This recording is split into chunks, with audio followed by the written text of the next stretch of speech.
I've officially entered Afghanistan country 83. Afghanistan, Zindabad! Is Afghanistan safe? That's so cool. That's Palestine. Right behind me is Kabul. What is this, falafel? In this place we can find the Prophet's cloak. We use fingers, not spoons. After spending some time in Kabul, the capital, I set out for a city called Bamiyan, which is a 4-hour drive away. It has a landmark that was very difficult to reach in the past, despite its historical significance making it one of the most important landmarks in the world. The road was extremely dangerous due to the war, and the only way to get there safely back then was by a helicopter. But today I'm fortunate to be one of the first people, especially among Arabs, to visit and document this place. Join me on this journey. Good morning. After all the chaos we experienced yesterday, today I'm heading to another city. There, we will get a glimpse of Afghanistan's nature and see an important historical site in Afghanistan. Hello, brother. I just arrived at the bus station that goes to Bamiyan. What is this flan kosh? He's telling me about something called flan kosh, but honestly, I have no idea what it means.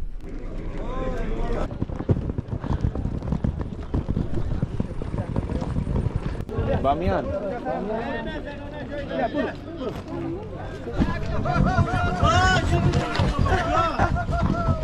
Bamiyan. Salam. Hello. The car looks comfortable. They have coal and they're spinning it. I don't understand. Is he trying to sell me coal? God, look at the mountains. They're really beautiful. Now we're heading somewhere where we'll see more stunning landmarks. I found another guy with a bus. It's not as comfortable as that other car, but it's full and he's about to leave now. And I don't want to wait. Hey guys. Good morning to you. Good morning to you too. Nice to meet you, nice to meet you. It seems like there's some kind of treatment involving coal and its smoke, but I'm not sure. Thank you guys, I'm good. This is my first time being in a car with music on. Even weddings here feel like funerals, instead of being joyful. Music is banned at weddings, but they're allowed to turn music on for 15 minutes, just for the video recording. Then they turn it off. So when you go to a wedding, it feels like a mourning ceremony. What is your name? Qasim. Qasim. Qasim? Qasim. That's the best. Thank you. Thank you. Wait, again, what he's saying? You are not like a Palestinian, you are a jasus of Amir. Jesus? Yeah. He's telling me that I don't look Arab. It seems like I look more like a spy, maybe even an American spy.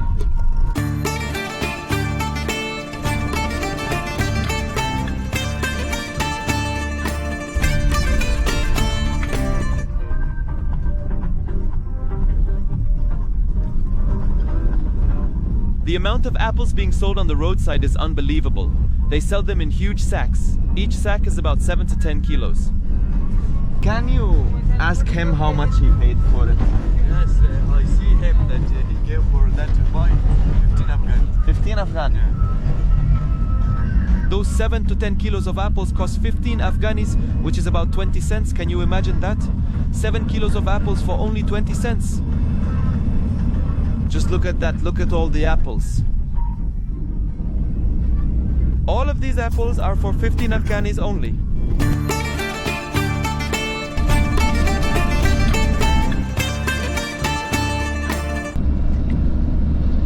The taxi stopped in the middle of the road.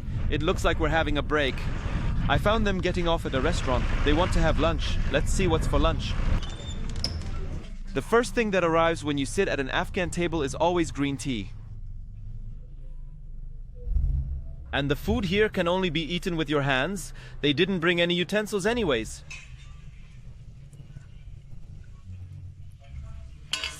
This meal cost me 150 Afghani, which is about $2 only. Very nice.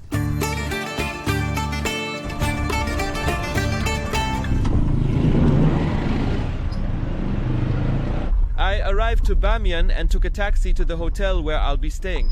I feel like this city is different. I'll tell you why in a bit. This is my room and this is the hotel where I'll be staying tonight. It's about $20 a night, 1500 Afghani.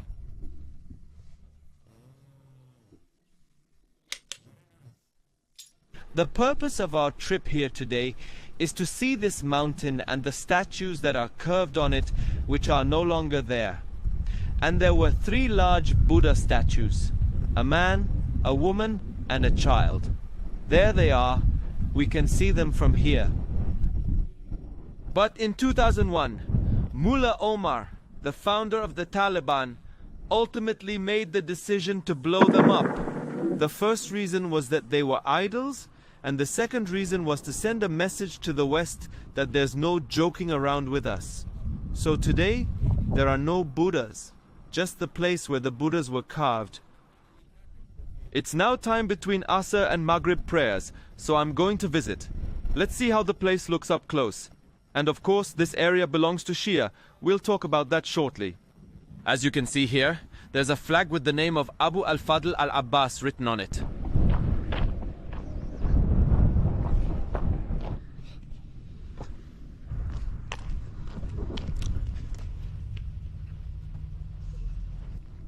Hey brothers! I've arrived at the Bamiyan caves and the Buddha that's no longer here.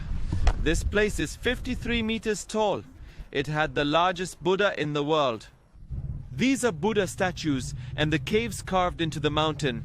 To this day, no one knows who ordered their construction, but it's known that they were built sometime between the 4th and 6th centuries. And this city was part of the Silk Road, making it a very important city where Buddhists would pass through to worship until the Islamic conquests happened and the entire region converted to Islam. The Great Buddha. Where ticket? Ticket. Buy?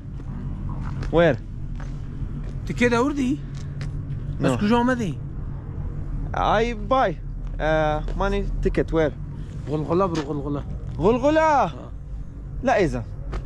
No. You must be kidding me. Unfortunately, they kicked me out of the area. They told me to go get a ticket from the city and come back. Afghanistan, please fix the situation. I already got here and there's nowhere to buy a ticket. At least put a place that lets us buy tickets here. I have to get back to the city and get a ticket. It's getting late. Time is running out. I won't make it. Unfortunately, if I go back to the city now and then return here, the sun will have set. So, we'll check it out tomorrow. How are you? How are you? How are you? I'm fine, how are you? How are you? I'm great. Nice to meet you. It's nice to meet you too. Buddha? Boot, salsal.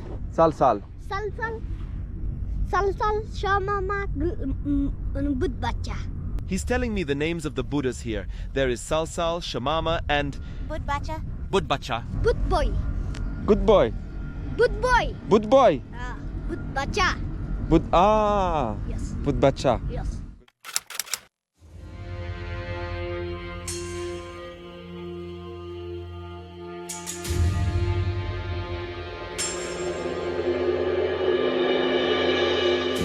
The first thing I'm doing today is heading to a city called Gulgula. This city has a strange story. We'll talk about it in a bit. Let's go. Ya Allah. How are you? محل. This ticket distribution place isn't Arabic, it's Persian.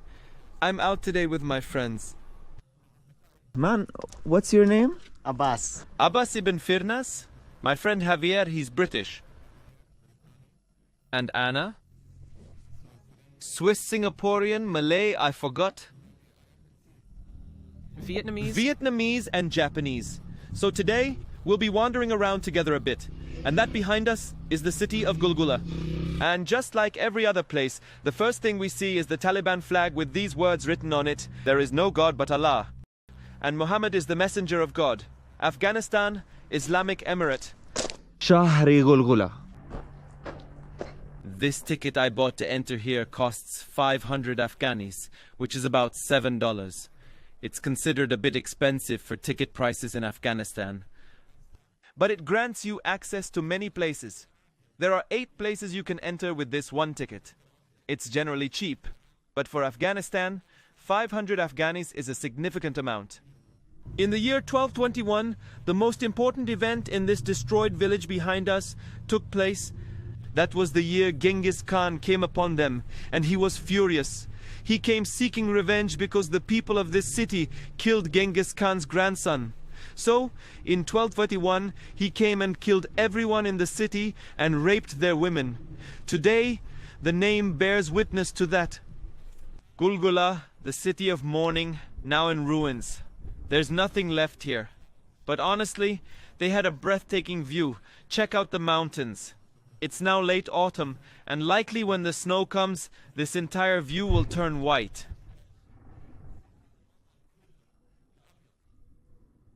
Some might ask, what brought Genghis Khan here? In the 13th century, it was the Mongol conquests in Central Asia. And among the places they came and occupied or even conquered, call it what you want, was the Bamiyan area because it was crucial along the Silk Road. What remains of the city are a few ruins, speaking of a history that has passed and disappeared. See, nothing remains but a few small things. And the caves, they're well known for the caves here. Oh, and Genghis Khan. They say Genghis Khan conquered so many places in the world and raped so many women that a large part of the world's population today are descendants of him. I don't know if that's true or not. I think I might have read it on Twitter or something. Gulgula, ladies and gentlemen, I'm going to head up to the top. It's clear that there was a staircase here. See what happened to it with time and neglect. It's all worn away.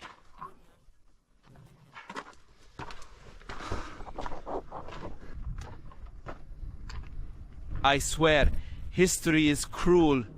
You read about it in books, but when you come and see the place where the massacres actually happened... Like, can you imagine that Genghis Khan's grandchild was killed here? When I look at these ruins, I wonder if the time we live in now is better or worse than their time. Honestly, with everything happening in the world, specifically in Palestine, and the countries complicit in international crimes, you'd think that maybe, despite all the disasters they faced, their days were better than ours. I think this might be the village's watchtower. Behind us, you can see the Buddha statues. They had a better view of their gods. When they prayed, they didn't pray upwards. They prayed towards there. Hey guys. Assalamu alaikum. How are you? Good, how are you? Fine. The building on top of the hill, at the very top of the village, was used by the previous Afghan government when they were at war with the Taliban. They relied on it as a shelter, but today it has no real purpose. When you step inside, you can see the names of the people who served in this place written on the walls, and you're treated to a beautiful view of the mountains of Bamiyan and of the distant city of Gulgula. Now the Taliban control this place. Yeah. Before it was the Afghanistan government. Yeah. And how is it now, life? It's good. Good. Why not?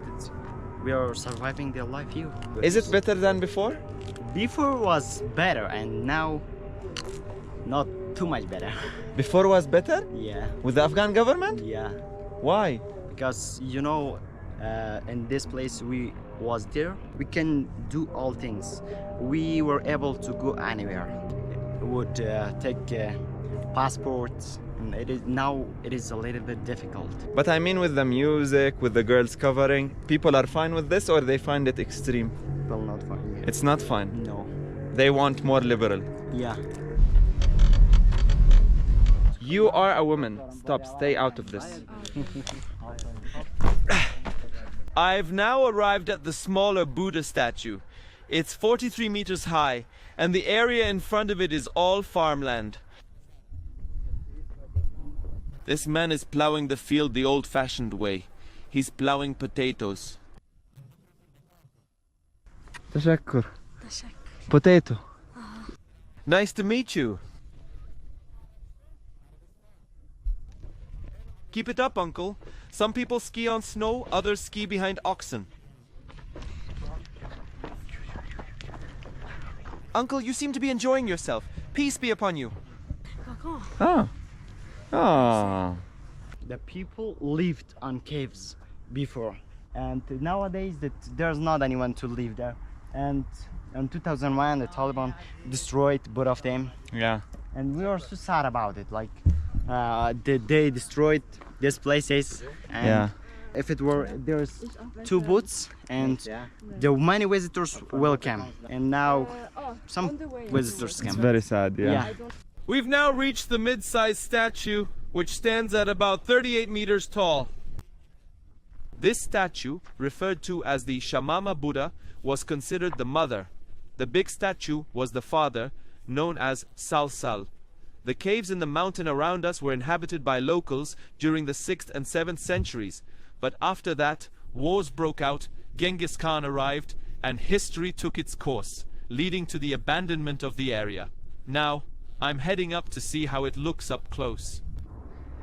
From afar, you don't realize the enormity of the Buddha, but when you get closer, it's really massive. Wow.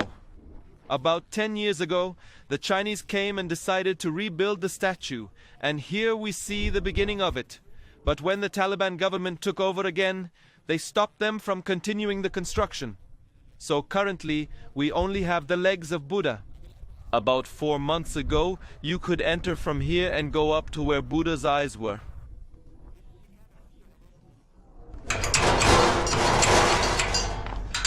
They've locked it with a padlock made in China. But today I'm not sure why it's locked. You could once climb up there and enjoy the city view from the height of Buddha's eyes. However, today we can only take in the view from his legs, unfortunately. Let's see the view from Buddha's legs. There you go. Wow. What a beautiful view. See this entrance and the openings in the walls where Buddha once stood?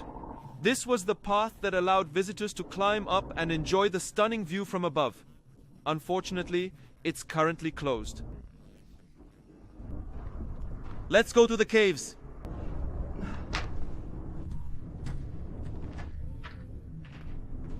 My God, the people who lived here must have had an absolutely breathtaking view.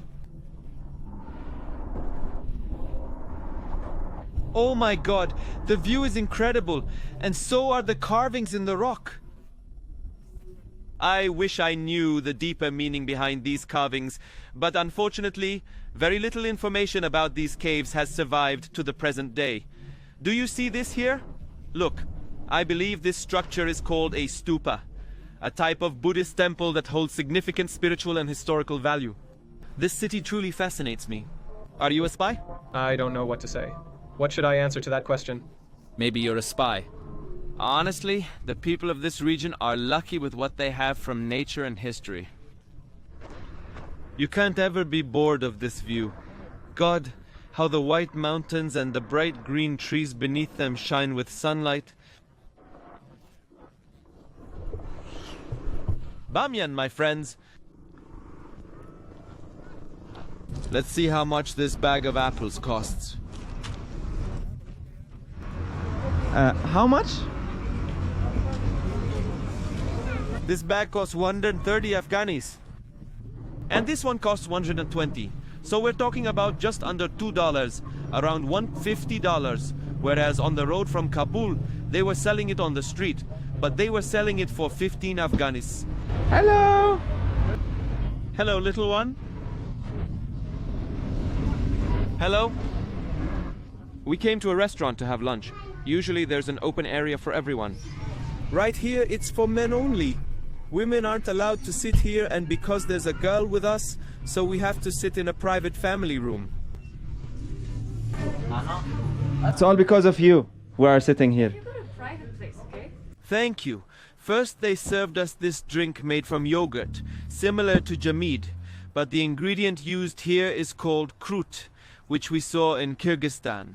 It's also used here to make something similar to yogurt. Unbelievable!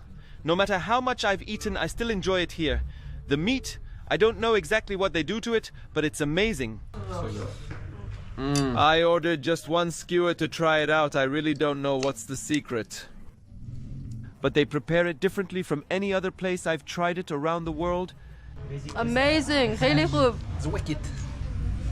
We devoured our plates.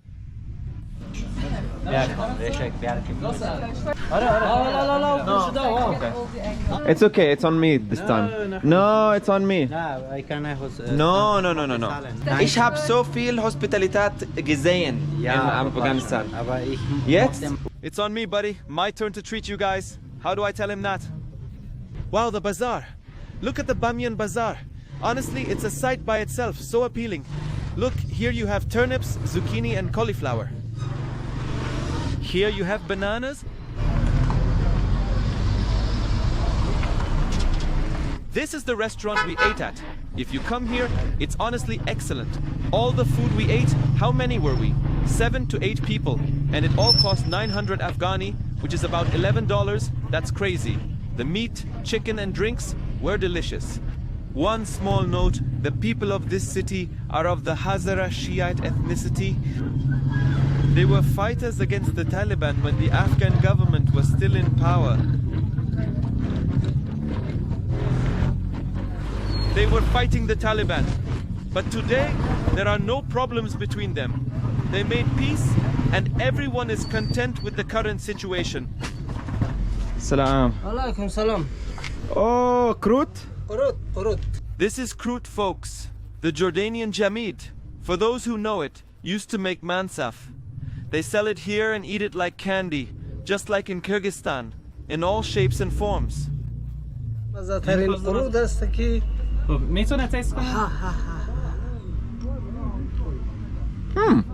you enjoying from Bamiyan city? Very much. You are very nice people. Thank you. Here's your kindness. Thank you very much. Your guest. Thank you so much. Goodbye. Everyone here insists on inviting you into their home. Their generosity is truly in their blood. What?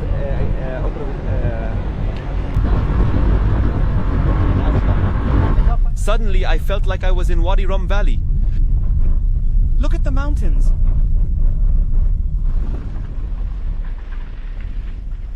It's like we've gone to an entirely different place. If you see it from a distance, you wouldn't know there's a village here because it's built with the same color as the mountain.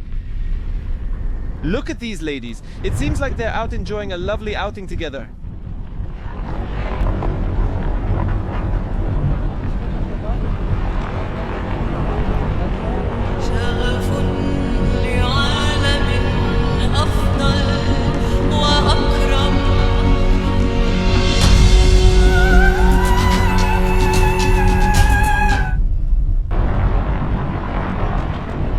Let's go, bro. Where? Dragon Valley.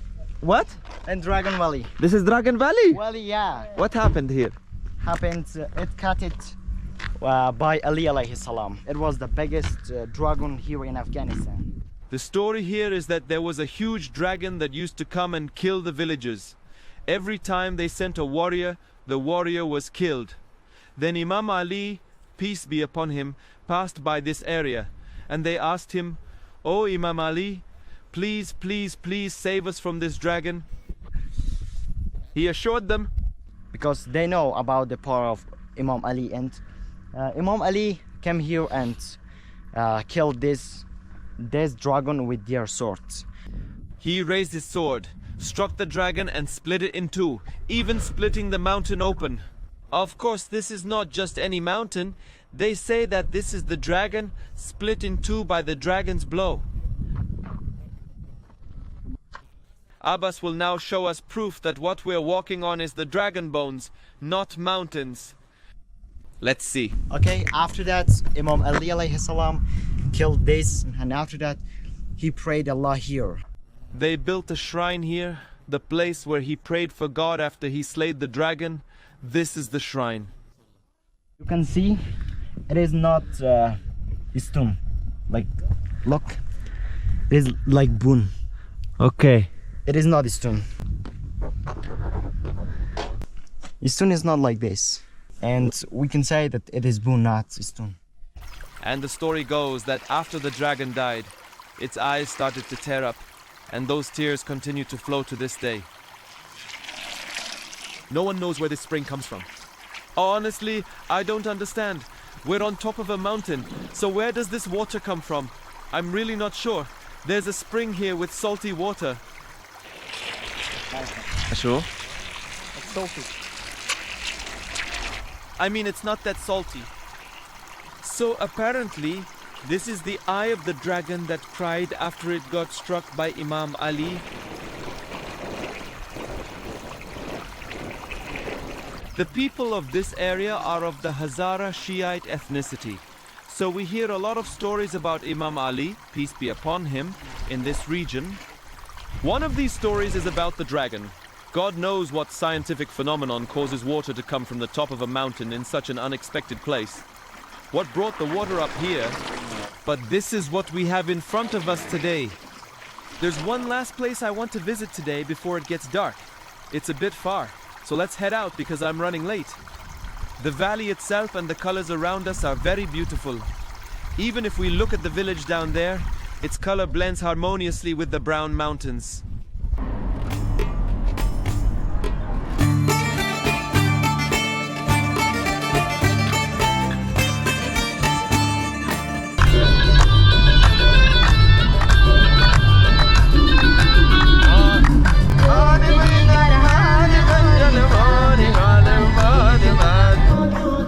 This is the entrance to Bandi Amir. We finally arrived at Bandi Amir, located about an hour away from Bamiyan. You'll see the view now, an incredible lake that sits amidst the rugged beauty of this region, just an hour's drive from Bamiyan. Wow!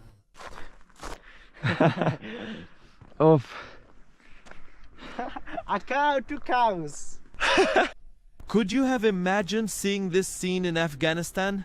We stopped here because I want to fly the drone really quick, and then we'll go down to the lake to ride those pedal boats. We have finally arrived at the lake. That's the entrance. There are people selling things. I'm not sure what. Maybe thyme and olive oil? Okay, they're selling jewelry. دواء. It's chai. Yeah. Good for magen. Are you sure the paddles are still working? Yeah, Okay. I'm sure, 100%. This place, like many places in Afghanistan, is off limits to women. So my advice, if you're a female tourist, don't come here. Check out the stuff they're selling here. Shampoo, roasted seeds, nuts. These shoes keep you really warm. تشكر.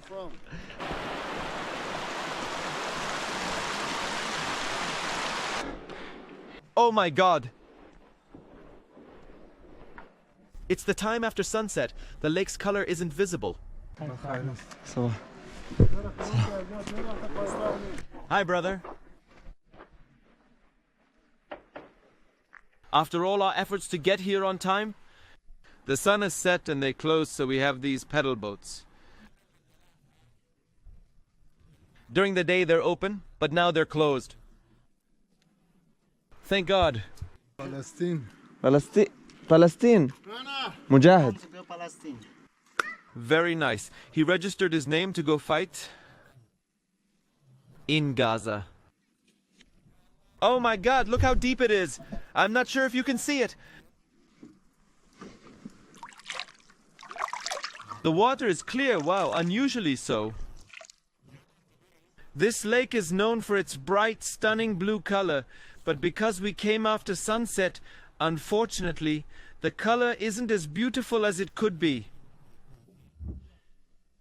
But it's still fine, look. True, we didn't have time to paddle on the boats, but at least we'll finish the video from here. Do you see how beautiful this place is? Who would have imagined that Afghanistan, a country so often associated with war, has places like these? The story of this lake is quite strange. They say that our Imam Ali passed through this area after he had killed the dragon. There was a problem with the lakes here. The lakes existed, but their waters had dried up. So, Imam Ali sat down right here. As soon as he did, great torrents of water rushed from that direction toward him. He raised his sword toward the water, and it stopped. Then, he lifted his shoulders, made this gesture, and somehow, a rocky wall was formed, creating this lake. Here we have a mosque. As you can see there, it says, Al-Masjid Al-Sharif, Hazrat Ali bin Abi Talib. In the end, the first impression of Afghanistan is it's a country that, contrary to what many people think, is safe. That's the most important thing. So, anyone who wants to visit Afghanistan, in terms of safety, there's no need to worry. And in terms of the kindness of the people here are really kind everywhere you go. The food is delicious. The nature speaks for itself. It's really beautiful. There are so many places we passed by that I may not have filmed, but we were enjoying the nature. But the thing that makes it different today from any other country is that the government ruling it is the Taliban. And many of them, I know, follow me. They greeted me on the way, and they were all nice to me. They all care about the country's welfare. The only problem, honestly, the only one I found, is that women here don't have much freedom in society. Women are prohibited from getting an education.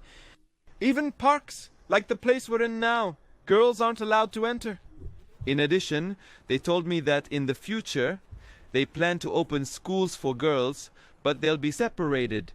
They say there will be universities just for girls, and they plan to increase enforcement of the hijab and make sure there's no temptation before allowing women to enter parks like this. I don't know, is this just an excuse? Do they really want to prevent girls, or is it truly a religious issue? God knows. This was Ibn Hattuta with you. May your journeys be many and your adventures endless. Afghanistan, thank you. See you in upcoming videos from a new country, a new place, and perhaps even a new chapter in life. Thanks for watching. Don't forget to like, share, and subscribe. How are the kids? Are they okay? Let me know. We had a great time together. We'll see you in upcoming videos in the 84th country, or maybe even from Afghanistan itself. Meet my brother, Murad Khan. Murad Shumakhar? Ilax. Murad Ilax from Afghanistan. The best Afghani there is. Disco!